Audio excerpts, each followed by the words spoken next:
दोस्तों नमस्कार। आज हम एक महत्वपूर्ण सामाजिक मुद्दे पे चर्चा करेंगे।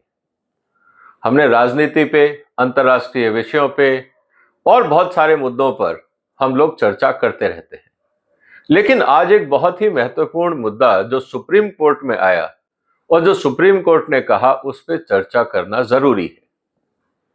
दोस्तों, आपने देखा होगा बहुत सारे कानून समाज में बनाए जाते हैं कि जो वल्नरेबल सेक्शन है, जो प्रताड़ित हैं, उनको कैसे सुरक्षा दी जाए। इसके लिए समाज कानून बनाता है, लेकिन वक्त के साथ हमने ये भी देखा कि इन कानूनों का दुरुपयोग भी होने लगा। उदाहरण के लिए, महिलाओं की सुरक्षा के लिए और उनके वेलफेयर के लिए जो कानून बने, उन कानूनों का मिसयूज हुआ, चाहे वो डाउरी एक्ट हो या बाकी कोई कानून हो। इसी तरह से बच्चों के लिए भी जो कानून बने, उनका भी मिसयूज होने लगा। आज हम इसी की चर्चा करेंगे कि बच्चों के लिए जो कानून बने हैं, उसका मिसयूज किस तरह से हो रहा है और जो सुप्रीम कोर्ट का सुझाव है, उसके लिए क्या समाज तैयार है और वो क्यों जरूरी है, हम इसकी चर्चा करें। इसलिए दोस्तों, वीडियो को अंत तक देखिएगा। बहुत लंबा वीडियो नहीं होगा, लेकिन इंपॉर्टेंट है, क्योंकि आपके और हमारे समाज के आसपास जो घटनाक्रम हो रहा है, उससे हमें सचेत रहना चाहिए। सुप्रीम कोर्ट ने क्या कहा है दोस्तों? सुप्रीम कोर्ट ने कहा है कि रोमियो और जूलियट कानून बनाओ। ये सुप्रीम कोर्ट ने कहा है। अब आप कहेंगे, यार ये रोमियो जूलियट कानून क्या होता है? हम क्या करना चाह रहे हैं समाज में? हम समाज को किस तरफ ले जाना चाह रहे हैं? ये एक बहुत ही महत्वपूर्ण और संवेदनशील मुद्दा है। आगे बढ़ने से पहले मैं आपसे एक निवेदन करूंगा, इस वीडियो को अंत तक देखिएगा। ये बहुत जरूरी है, क्योंकि मुद्दे सेंसिटिव हैं। और इस वीडियो को शेयर भी करिएगा। समाज में जागरूकता और जानकारी बहुत जरूरी है। इसीलिए आप इस चैनल को सब्सक्राइब भी करें और इस वीडियो को आपस में शेयर करने के साथ साथ इन मुद्दों पर चर्चा भी करें। दोस्तों, हिंदुस्तान में शायद हमें लग रहा होगा कि रोमियो जूलियट कानून जो है वो क्या अजीब सी कोई बात हो रही है, लेकिन ऐसा नहीं है। पूरी दुनिया में वर्चुअली हर देश में इस तरह के कानून हैं, हमारे यहां नहीं। मैं आपके सामने एक परिस्थिति रखता हूं। मान लीजिए कि दो बच्चे कॉलेज में हैं, साथ पढ़ते हैं या साथ खेलते हैं, जिम जाते हैं और बहुत सारी एक्टिविटीज करते हैं और एक दूसरे को पसंद करने लगते हैं। किसी कारण से उनमें शारीरिक संबंध हो जाता है और वो ये माना जाता है कि दोनों, क्योंकि 18 साल के आसपास की उम्र के हैं, बालिग हैं या होने वाले हैं, अगर वो कोई चीज स्वेच्छा से करते हैं तो क्या आप उसको क्राइम कहेंगे? सवाल यहां आता है। बारीकी इस बात की है कि यह क्राइम है या स्वेच्छा से किया गया कोई कार्य है। मुद्दा इसको हमें समझने की जरूरत है। लेकिन सबसे इंपॉर्टेंट बात क्या आ रही है दोस्तों? प्रॉब्लम यह हो रही है कि जब समाज में जिस तरह से इंटरकास्ट मैरिज हो रही हैं, लव मैरिजेस हो रही हैं, जिस तरह से हमारे यहाँ मीडिया में, ओटीटी में दुनिया भर की चीजें दिखाई जा रही हैं, समाज की सोच पे असर पड़ रहा है। और इस कारण जो अपोजिट सेक्स है वो एक दूसरे के प्रति अट्रैक्ट भी होते हैं और चाहते या ना चाहते हुए भी, समाज की परमिशन हो या ना हो, संबंध बन जाते हैं। ऐसी स्थिति के अंदर क्या आप उसको क्राइम बोलोगे या दो लोगों के बीच में एक सहमति से हुआ हुआ काम बोलोगे? मुद्दा यहां आता है। कानून यह बोलता है कि अगर आप 18 साल से कम हैं, जो भारत का कानून है जिसको हम बोलते हैं POCSO, prevention of children from sexual offence act, यहां पे बहुत क्लियरली ये कहा गया है कि 18 साल से नीचे अगर आपकी उम्र है तो आप किसी भी तरह की शारीरिक गतिविधियों में या सेक्सुअल एक्टिविटी में आप इन्वॉल्व नहीं होंगे। अगर आप होते हैं तो वो गैर कानूनी है, कानून ये बोलता है। मान लीजिए कि उम्र किसी की 17 साल है और किसी की 19 साल है, दो में दो 3 साल का फर्क है। अगर वो एक दूसरे के प्रति आकर्षित हैं तो आप क्या करेंगे? क्या उनको ये कहेंगे कि आप 18 साल तक इंतजार करिए और उसके बाद आपको जो करना है आप करिए? एक तो कहने को तो बिल्कुल सही लगता है, लॉजिकल भी लगता है, लेकिन अगर मान लीजिए परिस्थितियां ऐसी हैं कि किसी ने 17 साल की उम्र में 19 साल के व्यक्ति के साथ संबंध बनाए, इस स्थिति में आप क्या करेंगे? उनको क्या अपराधी घोषित करेंगे? सवाल उस बॉर्डर लाइन केस का है। यह नहीं है कि 10 साल और 20 साल के बीच में या 15 साल और 20 साल के बीच में, यह बॉर्डर लाइन केस को लेकर पूरा विवाद है और इसका मिसयूज है, और ये मुद्दे कोर्ट में लगातार बढ़ते जा रहे हैं। इसका मिसयूज कब होता है? इंटरकास्ट मैरिज हुई, घर वालों को पसंद नहीं है और उन्होंने ये कहा कि देखिए साहब, लड़की तो नाबालिग थी, इनके साथ जबरदस्ती की गई और इस लड़के को जेल भेज दिया जाए, उसके परिवार को सजा दी जाए। और फिर पुलिस का रोल शुरू होता है, मुद्दा अदालतों में जाता है, समाज में बदनामी होती है और लड़का फिर भी बच जाता है। लड़की पे चाहे उसने गलती की या नहीं की, लेकिन पूरी जिंदगी आपने उसके ऊपर दाग लगा दिया। अब सवाल इस बात का है कि क्या इस तरह की हरकतों से समाज का भला होगा या बुरा होगा, यह समझने की बात है। और इसीलिए जो सुप्रीम कोर्ट ने कहा है, यह महत्वपूर्ण मुद्दा है और इसीलिए इस वीडियो में मैं आपके साथ चर्चा कर रहा हूं। सबसे इंपॉर्टेंट बात क्या आती है? जो ये कहा जाता है कि जो रोमियो जूलियट क्लॉज क्या है, सुप्रीम कोर्ट ने जो कहा कि आपने पॉक्सो तो बना दिया, लेकिन जो बॉर्डर लाइन केसेस है, कंसेंसस से, कंसेंसुअल जो आपका सहमति से अगर कोई संबंध बनता है, उस स्थिति में आप क्या करोगे? क्या उसको जेल डाल दोगे क्योंकि आप 18 साल के नहीं थे इसलिए आप सहमति नहीं दे सकते? क्या आप ऐसा बोल सकते हो? यह मुद्दा इंपॉर्टेंट है। तो सरकार, सुप्रीम कोर्ट का यह कहना है कि it will protect the teenagers from harsh criminal consequences of consensual relationship. अगर सहमति से कोई संबंध बने हैं, आप उसको क्रिमिनल नहीं घोषित करोगे। इसको समझना जरूरी है। तो अब आप क्या करोगे, इसकी चर्चा हम करेंगे। Avoid branding adolescent as offender or victim where neither perception is socially and psychologically accurate. हमने तो उनको अपराधी घोषित कर दिया, लड़के लड़की दोनों को हमने अपराधी घोषित कर दिया। अब कहने को तो ठीक है, कानून के हिसाब से वो अपराधी हैं, लेकिन सामाजिक रूप से अगर हम देखें या उनके साइकोलॉजिकल पॉइंट ऑफ व्यू से, पूरी जिंदगी आपने उनकी जिंदगी में एक विवाद खड़ा कर दिया, पूरी जिंदगी में एक कलंक लगा दिया।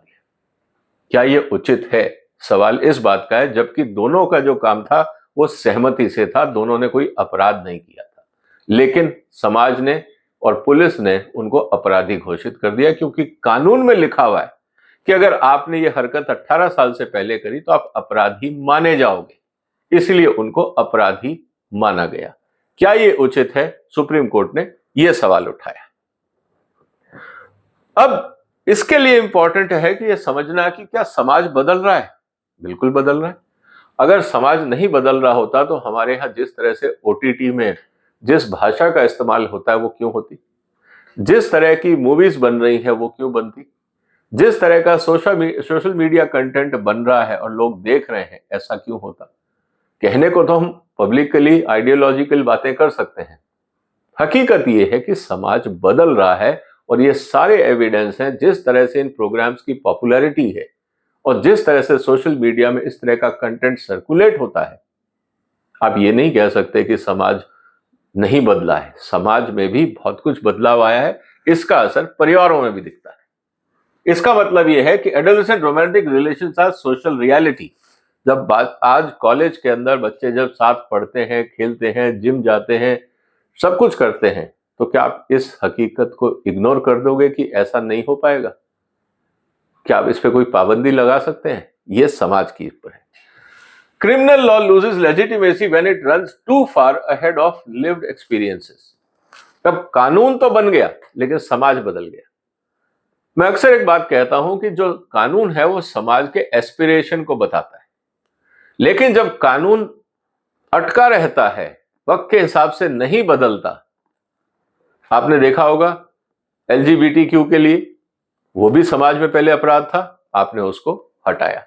इस तरह से बहुत सारे कानून हैं जो वक्त के साथ बदले।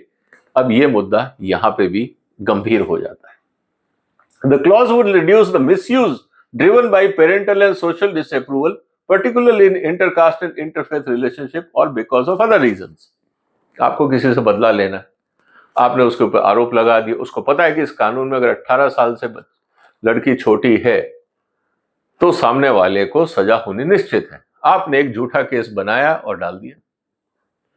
बाद में चाहे पता लगाओ कि नहीं वो केस गलत था, लेकिन आपने अपराधी तो घोषित कर दिया, क्योंकि कानून में लिखा हुआ है कि आप अपराधी हैं। और ये बात सुप्रीम कोर्ट ने कहा कि ये चिंता की बात है। It will reduce the misuse of POCSO as a tool of control. कहने का मतलब यह है कि significant number of cases arise from family complaints against consensual relationships. सहमति से जो संबंध बने हैं परिवारों को पसंद नहीं है, इसलिए परिवार की तरफ से केस फाइल कर दिया गया और इन बच्चों को उठा के जेल में डाल दिया गया। अब सवाल किस बात का है? अब आप एक तरफ तो कहते हो फ्रीडम ऑफ एक्सप्रेशन, बच्चे कहते हैं हम स्वतंत्र नागरिक हैं, और दूसरी तरफ परिवार कहता है नहीं आप हमारे अधीन हो। यहां जो समाज में टकराव हो रहा है ये चिंता की बात है, और इसको कैसे मैनेज करें ये समाज के लिए एक चुनौती बन रही है। The clause would prevent POCSO from being used as an instrument of moral policing and social coercion. आप मॉरल पुलिसिंग करके नहीं बता सकते कि क्या सही है क्या गलत, क्योंकि बाकी जो अधिकार हैं आप उनको भी देखिए। जस्ट बिकॉज कि आप बड़े हैं, समाज है, सीनियर हैं, इसलिए जूनियर पे आप अधिकार जमाएंगे, क्या समाज इसकी इजाजत देता है? आप उनको समझा सकते हैं, एजुकेट कर सकते हैं, लेकिन आप उन पे अपना हक नहीं जता सकते। साथ ही जब इस तरह के केसेस आते हैं तो पुलिस का डिस्ट्रैक्शन होता है, समाज का डिस्ट्रैक्शन होता है, कोर्ट का टाइम वेस्ट होता है। तो कोर्ट का ये कहना है कि अगर हम इन तरह के केसेस को एड्रेस करें बहुत अलग तरीके से, तो बाकी जो एक्चुअल क्राइम हो रहा है, जो बाकी सेक्सुअल ऑफेंसेस हो रहे हैं, ट्रैफिकिंग है, बाकी जो कानून के वास्तव में खिलाफ जो कानून हो रहा, जो हरकतें हो रही हैं, उसको रोकने के लिए फिर पुलिस और समाज और एडमिनिस्ट्रेशन को टाइम और रिसोर्सेज मिल पाएंगे। इससे एफिशिएंसी और क्रेडिबिलिटी दोनों इंप्रूव होगी, और चाइल्ड प्रोटेक्शन जो मैकेनिज्म है हम उसको ढंग से अपना पाएंगे। Consistency with the global child protection jurisprudence, जैसा मैंने पहले कहा कि ये भारत अकेला नहीं है, समाज पूरी दुनिया में है, वहां पे इस तरह के कानून हैं, ये हमें समझना होगा। साथ ही adolescent autonomy coupled with protection, बच्चों को अपनी इच्छा से अगर वो कोई निर्णय लेते हैं, सोच समझ के लेते हैं, तो हम उनको प्रोटेक्ट करें, ना कि हम उनको क्रिमिनल घोषित करें। अब वो निर्णय सही हो इसकी जिम्मेवारी समाज की है, जिसको आप एजुकेशन बोल सकते हैं, मॉरल एजुकेशन बोल सकते हैं, वैल्यू एजुकेशन बोल सकते हैं। हमें उस पर ध्यान देना होगा ताकि इस तरह की जो कार्रवाइयां हैं वो कम हो और समाज स्वस्थ रहे। इसको समझना भी जरूरी है। तो कहने का मतलब क्या है दोस्तों, अगर ये कानून नहीं होता है तो इसके रिस्क क्या हैं, क्विकली जरा हम इसको भी देख लेते हैं। सबसे इंपॉर्टेंट बात है कि poorly drafted clause may be exploited by adult to mask exploitative relationship as consensual. कहने का मतलब यह है कि अगर कानून सही नहीं बनाया तो फिर उसका मिसयूज हो सकता है। दूसरी तरफ जो पॉक्सो में सही कानून है, पॉक्सो गलत नहीं है, पॉक्सो सही है, अगर ड्राफ्टिंग गलत हुई तब इस कानून को झटका लग सकता है, उसको ध्यान रखना पड़ेगा। Consent is not always meaningful. अगर आप यहां कहें कि साहब कंसेंट था, कंसेंट हर समय में मीनिंगफुल नहीं होता। आप किसी की मजबूरी का फायदा उठा सकते, यह मजबूरी कंसेंट नहीं होती। जैसे कॉन्ट्रैक्ट एक्ट में कहा जाता है फ्री विल, फ्री विल को कंसेंट कहा जाता है। लेकिन अगर आप किसी इन्फ्लुएंशियल पोजीशन पे और किसी को एक्सप्लॉइट कर रहे हैं, मान लीजिए कॉलेज के अंदर टीचर किसी लड़की को एक्सप्लॉइट कर रहा है, आप उसको कंसेंसुअल नहीं बोल सकते। ये प्रावधान बहुत क्लियर होने चाहिए, क्योंकि आप एक पोजीशन ऑफ इन्फ्लुएंस में हो, वहां पे सहमति की उम्मीद नहीं की जा सकती। Distinguish genuine consent with a subtle कोर्सन can be evidently difficult. ये कहना मुश्किल होगा कि कब सही है कब गलत है, इसलिए यहां पे कानून डिफाइन करना चाहिए कि क्या सही है और क्या गलत है। Implementation and evidence challenges determining age proximity, voluntariness and absence of power imbalances will increase the discretion at police and judicial level and risk inconsistency application across state and courts. अब मॉरल पुलिसिंग के साथ साथ अगर हम इसको ज्यादा wide open छोड़ देते हैं कि क्या सही है क्या गलत, तो इंटरप्रिटेशन गलत होने लगेगी।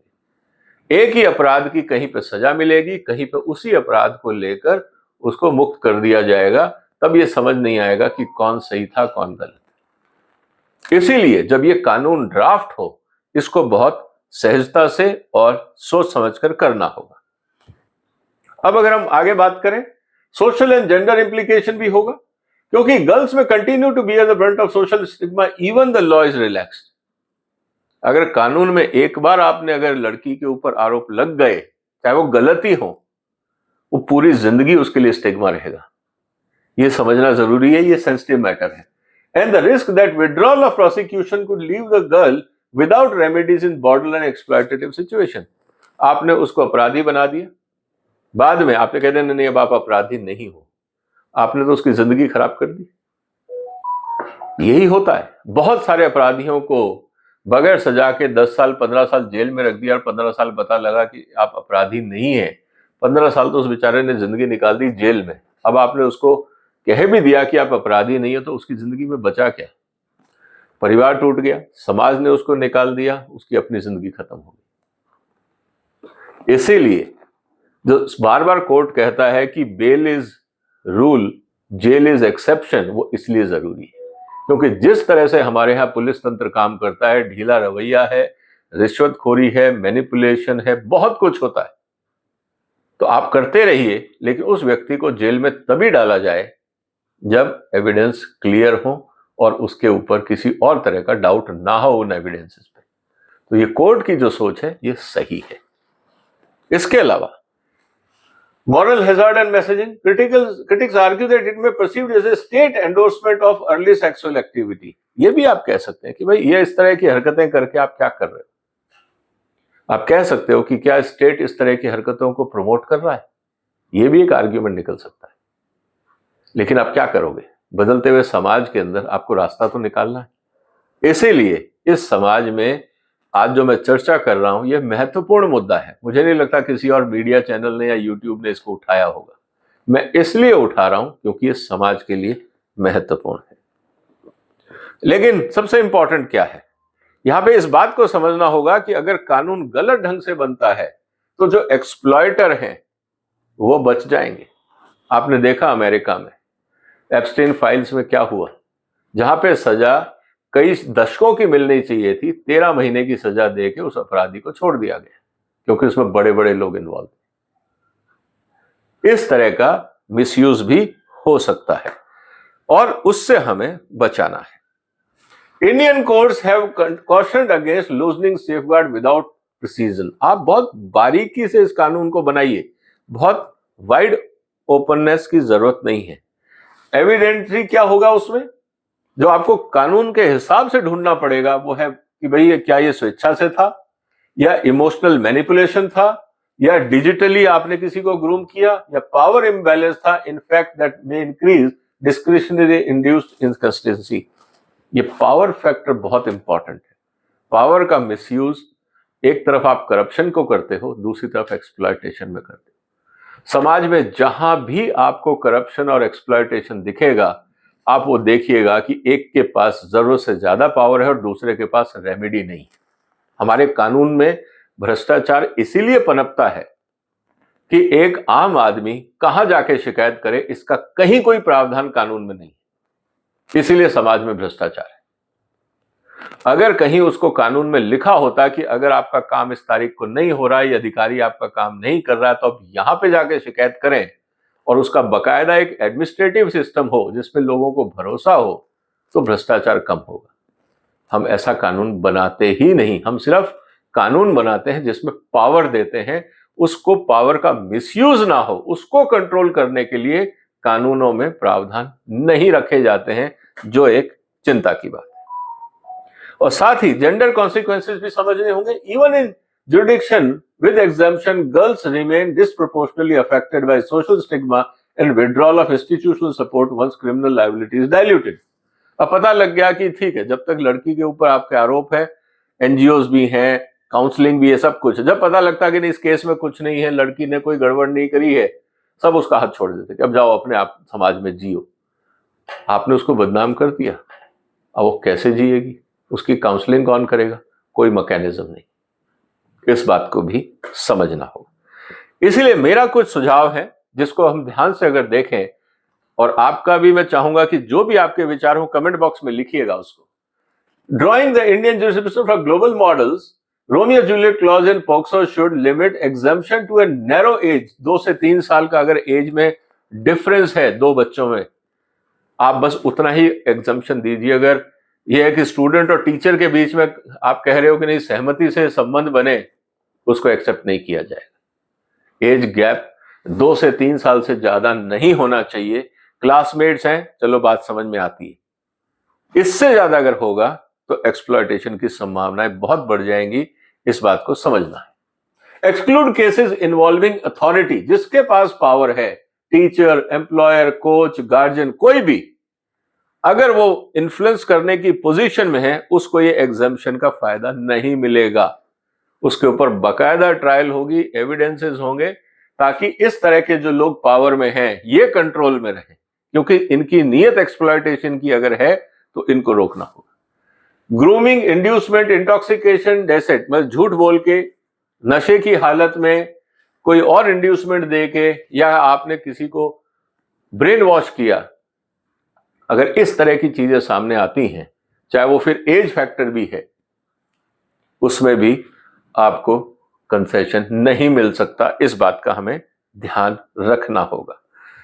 इसके अलावा अगर आपको इम्यूनिटी देनी है कि चलो ये बच्चे हैं आपस में कोई बात नहीं, ये काम पुलिस नहीं करेगी, डिपार्टमेंट नहीं करेगा, ये मुद्दा कोर्ट में आएगा, चाहे आप इसके लिए एक अलग से बेंच बना दीजिए, चाहे वो जुवेनियल कोर्ट्स होते हैं उस तरह का, वहां जाइए, उनके सामने आप सारी चीजें रखिए और तुरंत उसको जल्दी से निपटा दीजिए। अगर पुलिस के हवाले कर दिया तो पुलिस पैसे ले दे के केस का डायरेक्शन बदल देगी, एक्सप्लॉयटेशन समाज में बहुत बढ़ जाएगा। इसलिए जुडिशियल स्क्रूटनी मैंडेटरी है और किसी के पास अधिकार नहीं होना चाहिए। Preserve the access to counselling, protection services and compensation mechanism for minors. अगर उनके साथ कुछ गड़बड़ हुआ है तो उसको समझना होगा। And mandatory age verification standard to prevent evidential abuse, ये बहुत क्लियर होना चाहिए। मेडिकल अगर होना है तो मैंडेटरी हो। फिर ये नहीं कि आपने 10वीं के सर्टिफिकेट में कोई और एज है, पासपोर्ट में कुछ और है, पुलिस के दस्तावेज में कुछ और है, आधार कार्ड में कुछ और है। ये सब कंफ्यूजन हटाने के लिए एक स्टैंडर्ड प्रोसीजर होना चाहिए कि किसको माना जाएगा, और जहां पे कंफ्यूजन है वहां पे क्या रास्ता होगा, ये डिफाइन होना चाहिए। तो मेरा निवेदन तो यही है दोस्तों, कंक्लूजन अगर हम करें कि एक इंपॉर्टेंट है, क्योंकि जिस तरह से समाज में बदलाव आ रहा है उसको समझना होगा, और जो मैंने सजेशन दिए हैं मेरे हिसाब से वो बहुत जरूरी है। और उसके साथ ही provide judicial oversight, not blanket immunity by police or any other authority at the time of investigation, and be accompanied by sexual education and counselling mechanism, not merely decriminalisation. आपने डिक्रिमिनलाइज कर दिया, आपने एक कानून बना दिया, अच्छी बात है। रोमियो जूलियट कानून बनाने से काम नहीं चलेगा। अगर आप वो कानून बना रहे हैं तो मैंडेटरी आपको sexual education and counselling introduce करनी चाहिए स्कूल कॉलेजेस में, उस एज के बच्चों में, कम से कम कॉलेजेस में तो इंट्रोड्यूस कर ही चाहिए, या बोर्ड लेवल पे भी अवेयरनेस का लेवल शुरू हो जाना चाहिए, ताकि बच्चे सोच समझ के काम करें, कोई गलत काम ना करें। तो कहने का मतलब यही है कि जो सुप्रीम कोर्ट का सजेशन है वो वास्तविकता को देख के बनाया जाए, ना कि एकदम एब्सोल्यूट कि नहीं जी ये कानून है हम इसको नहीं बदलेंगे, उससे काम चलेगा नहीं। क्योंकि इस बदलते हुए समाज में अगर आप समाज की हकीकत को नहीं समझेंगे तो फिर आप हर जो एक्टिविटी होगी उसको आप अपराध की तरह से ट्रीट करेंगे, जो उचित नहीं है।